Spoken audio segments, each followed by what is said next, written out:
Asa an takrahu syai'a, boleh jadi kau benci pada sesuatu. Wa yaj'alallahu fihi khairan katsira, kau benci, di balik benci itu ada kebaikan yang luar biasa.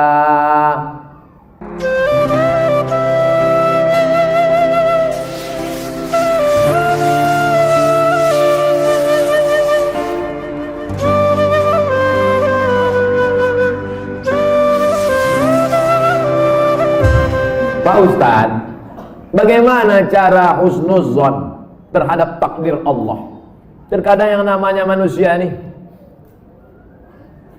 asa an takrahu syai'a, boleh jadi kau benci pada sesuatu. Wa yaj'alallahu fihi khairan katsira, kau benci, di balik benci itu ada kebaikan yang luar biasa. Ikut latihan paskibraka, sudah hampir mau, tiba-tiba batal, sakit hati, benci, kenapa nasib begini? Rupanya skenario Allah indah. Dipanggil sama Pak Kapolres, diuruskan ke Jakarta. Terbang ke Jakarta. Takdir, rencana Allah jauh lebih indah daripada yang kita rencanakan. Tapi jangan gara-gara ini besok tidur jam 8 tarik selimut, kau tak pergi kerja, rencana Allah jauh lebih indah. Usaha, doa, tawakal, niat baik, cakap baik, buat baik, datang baik berarti dari Allah, datang tak baik, sabar, Allah sedang menguji. Oleh sebab itu maka kita hanya berusaha, al-insanu mudabbir wallahu muqaddir, Allah yang menetapkan final akhirnya. Jangan pernah berhenti berusaha, jangan pernah suudzon pada Allah Subhanahu wa taala. Kalau sudah terjadi tak sesuai dengan keinginan, qaddarallah. Kalau sudah terjadi tak sesuai dengan kehendak, apa yang keluar dari mulut kita? Qaddarallah. Ucapkan qaddarallah, sudah takdir Allah, qaddarallah. Karena kalau berkalau-kalau, dibeli tanah 2 hektar, ditanam sawit, ditunggu pupuk, memupuk, membersihkan 2 tahun. Begitu panen, datang orang lain ngambil. Ini sawit saya, ini tanahnya, ini surat dari BPN. Apa tak gila gitu? Tiap malam, tiap pagi, kenapa nanam sawit? Kenapa nanam sawit? Kenapa nanam sawit? Kenapa nanam sawit? Qaddarallah, sudah selesai. Game is over. La ta'jaz, jangan lemah. Karena sekali kau berkata kalau, akan disusul kalau. Itulah orang kena insomnia, tak tidur malam. Kuri-kuri. Pergi ke psikiater. Pak psikiater, ya, aku sudah tak tidur berapa lama? Sudah 2 malam tak tidur. Kata psikiater, aku 2 bulan tak tidur. Parah pula aku dari kau lagi. Siapa yang tak punya masalah hidup ini? Oleh sebab itu kita berbaik sangka kepada Allah Subhanahu wa taala selama sudah dilaksanakan 3: ikhtiar, usaha, doa, tawakal. Fa idza azamta, kalau kau sudah azam, fatawakkal 'ala Allah. Innallaha yuhibbul mutawakkilin. Allah suka pada orang yang bertawakal. Semua buah-buahan yang ada di Medan, di Berastagi, di Rantau Prapat, semua buah-buahan yang ada di dunia ini, itu sudah tertulis di buah itu Abdul Somad. Semua ikan-ikan yang ada di Belawan, yang ada di Medan, yang ada di Pancur Batu, sudah tertulis di ikan itu Abdul Somad. Tidak akan mungkin ikan itu dimakan orang lain. Ikan mahal, ikan hebat, sudah tertulis, tak akan mungkin makan. Abdul Somad tak sanggup membeli ikan itu, karena sekilonya sampai 200.000. Mana kita sanggup? Seonnya 200.000, ikan mahal. Itu kalau dimakan tamu, menetes air mata kita. Saking mahal. Tapi karena sudah tertulis punya Abdul Somad, kalau rezeki takkan kemana, dituliskan Allah SWT. Siapa membelikan tuh? Bini gubernur. Belanja pagi-pagi. Orang kaya belanja kan nunjuknya pakai kelingkingannya. Berapa? Ya kan? Nah, dimasak. Selesai dimasak, tentu makan pakai meja yang bisa berputar tuh. Kalau berkumpul lah di situ, Kapolda, Danrem, Gubernur, siapa yang Ustadz, siapa yang makan duluan? Ustadz lah. Mana mungkin orang tuh makan duluan? Masih deh, silakan Ustadz. Saya doa lah duluan situ. Udah ada nama situ, Abdul Somad. Tapi cerita ini jangan membuat kita pasif tak bekerja. Ya gara-gara ini besok bapak tak ada yang masuk kantor. Lu bangun nih, bang kerja. Udah tertulis nama aku di ikan itu. Ibu jangan marah. Kalau ada laki besok begitu, ibu diam aja. Pas jam 9 dia bangun, dibukanya. Mana sarapan kita? Udah tertulis nama, bagus itu bang.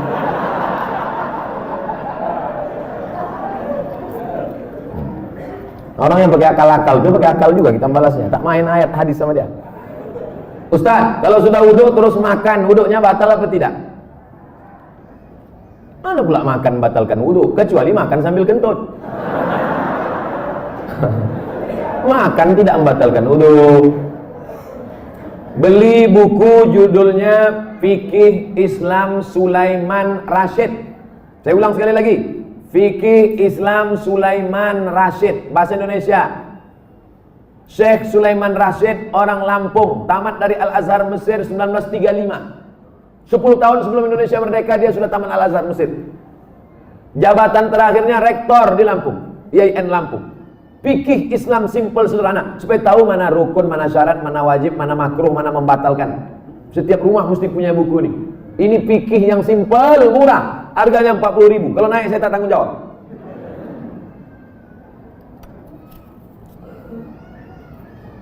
Ustadz, apa pahala sholat 2 hari raya? Sholat Idul Fitri, Idul Adha tak perlu dibalas. Sholat Idul Fitri, Idul Adha tidak perlu disebutkan dalil-dalilnya, tak perlu dimotivasi. Karena yang tak sembahyang pun sembahyang. Yang perlu dikasih motivasi itu sholat subuh. Lau ya'lamuna ma fil atamati was subhi. Seandainya mereka tahu pahala sholat isya berjamaah dan subuh berjamaah, la atauhuma abwan, mereka akan datang walaupun merangkak. Saking beratnya sholat isya sama sholat subuh. Rakaat al-fajri khairun minad dunya wa ma fiha. 2 rakaat sholat subuh, qobliyah subuh, sholat sunat sebelum subuh lebih baik daripada dunia dan seisinya. Kalau sholat qobliyahnya lebih baik dari dunia dan seisinya, apalagi sholat subuhnya. Adapun sholat Idul Fitri, Idul Adha, maka Nabi memerintahkan perempuan, maaf cakap yang sedang haid, perempuan yang haid tetap datang keluar rumah, bukan untuk sholat tapi mendengarkan khutbah. Sholatnya biasa aja, mendengarkan khutbahnya. Dengarkan khutbah. Ini banyak orang sholat id, begitu khotib naik ke atas mimbar, Allahu Akbar, Allahu Akbar, Allahu Akbar. Dia mulailah megang telekung kawan. Kau beli di mana? Di Sukaramai apa di Olimpia?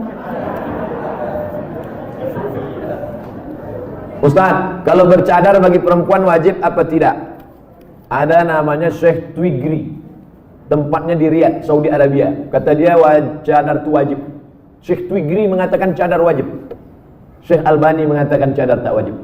Sesama ulama salafi pun, jangankan yang mazhab Syafi'i, tak sepakat tentang cadar wajib. Adapun ulama-ulama Al-Azhar Mesir mayoritas mengatakan cadar tak wajib. Tapi kalau bercadar bagus, apalagi anak-anak gadis yang putih, bening, cantik. Kalau minum kopi nampak mengalir sini. Nah, itu bagus dia bercadar. Kalau sampailah anak gadis cantik tak bercadar di Medan ini, tabrakanlah supir-supir sudaku kocan. Habis. Nah, jadi bagus. Makanya yang bercadar jangan diejek. Kenapa kalau ada orang bercadar diejek? Kenapa kalau ada orang bercadar diolok-olok? Tapi kalau perempuan berok pendek diam, berarti setan. Yang bercadar bagus, silakan. Yang tak bercadar tak apa-apa.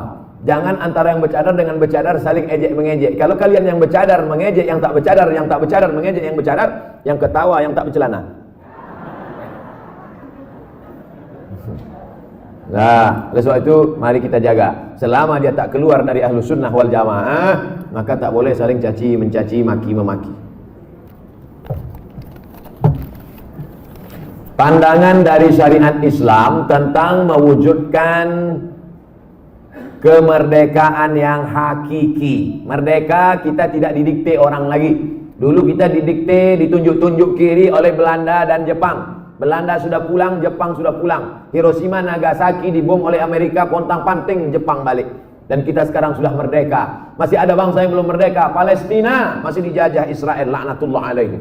Uighur masih dijajah. Rohingya masih dijajah. Patani masih dijajah.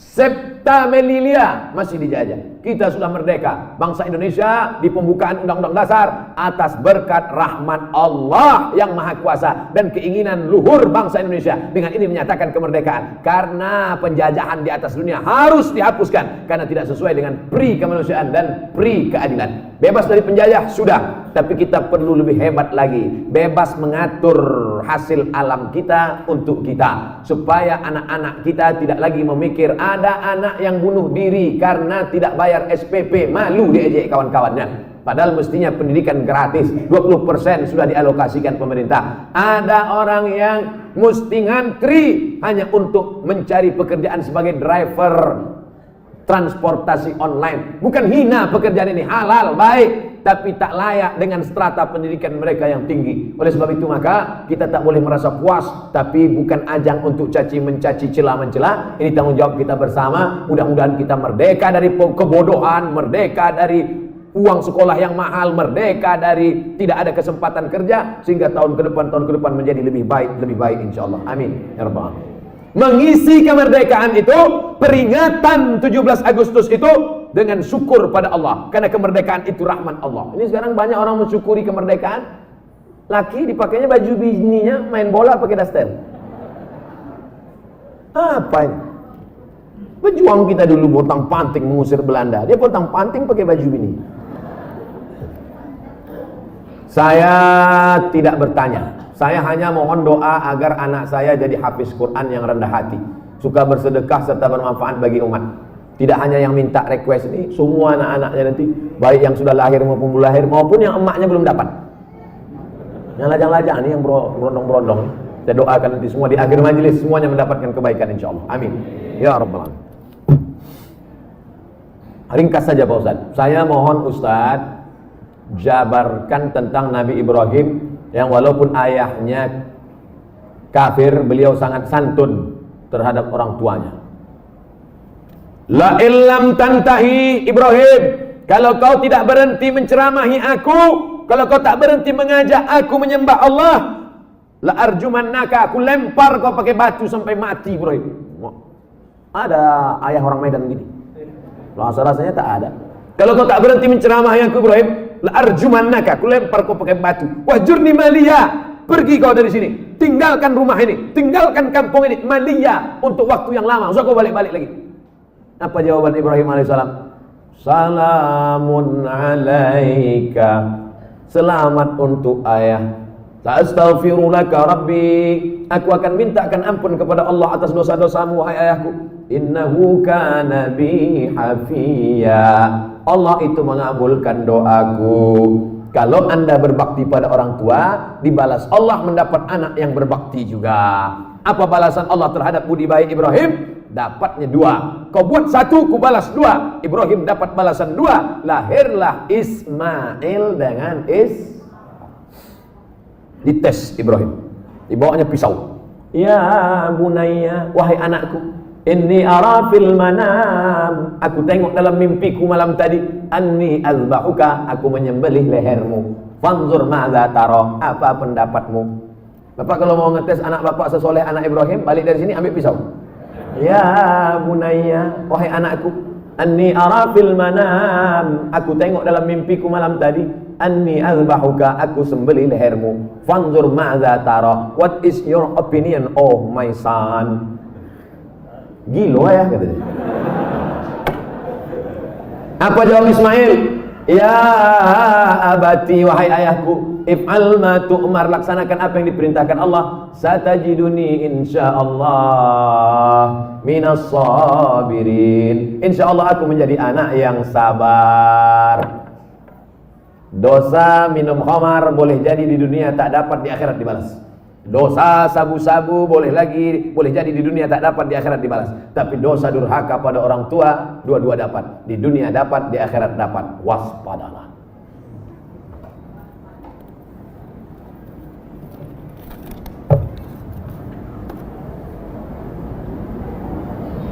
Diturunkan Al-Quran di bumi ini untuk memelihara semesta alam. Kenapa tak ada keinginan Ustadz menjadi pemimpin umat di birokrasi? Mancing-mancing.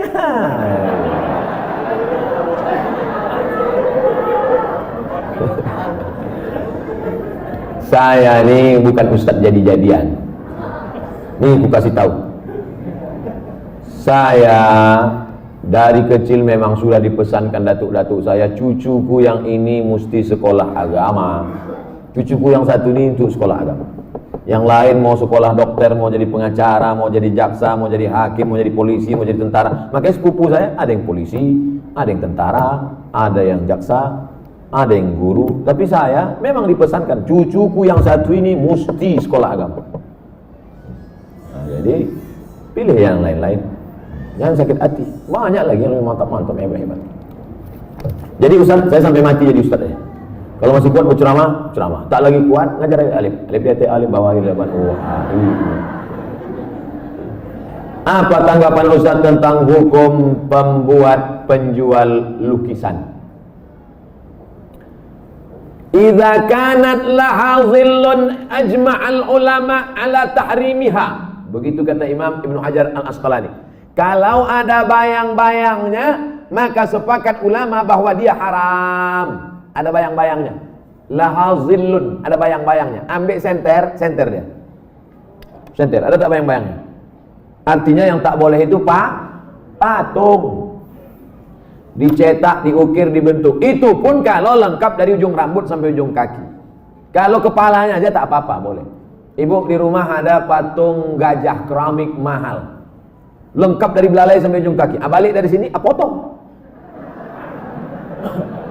Potong. Tinggalkan belalainya aja sedikit. Jangan utuh, haram, tak boleh. Di kamar ada keramik burung merpati sedang bercengkrama, ada lampu di tengah, utuh dari muncung sampai ekor sampai kaki. Potong. Bang, demi Ustaz Somad kita potong. Tinggalkan sedikit. Jangan utuh tak boleh, haram. Tak masuk malaikat rahmat, tak masuk. Apakah setiap muslim bisa menjawab pertanyaan malaikat kubur tentang ketuhanan, kenabian? Jangan dihafal. Ini bukan tes PNS. Ini bukan SNMPTN, seleksi nasional masuk perguruan tinggi negeri. Yusabbitullahu alladhina amanu bil qawli tsabit. Yang dibuat Allah bisa menjawab itu karena istiqamah, berjamaah, beramal soleh. Illal ladzina amanu wa amilus shalihat. Jadi yang dia dari sekarang, man rabbuka? Allah. Man nabiyuka? Rasulullah. Man imamuka? Kau tak sembahyang ke masjid ya? Udah kuapal semua, kecil sudah. Udah dapat bocoran soal. Ini bukan ini otak-otak ini.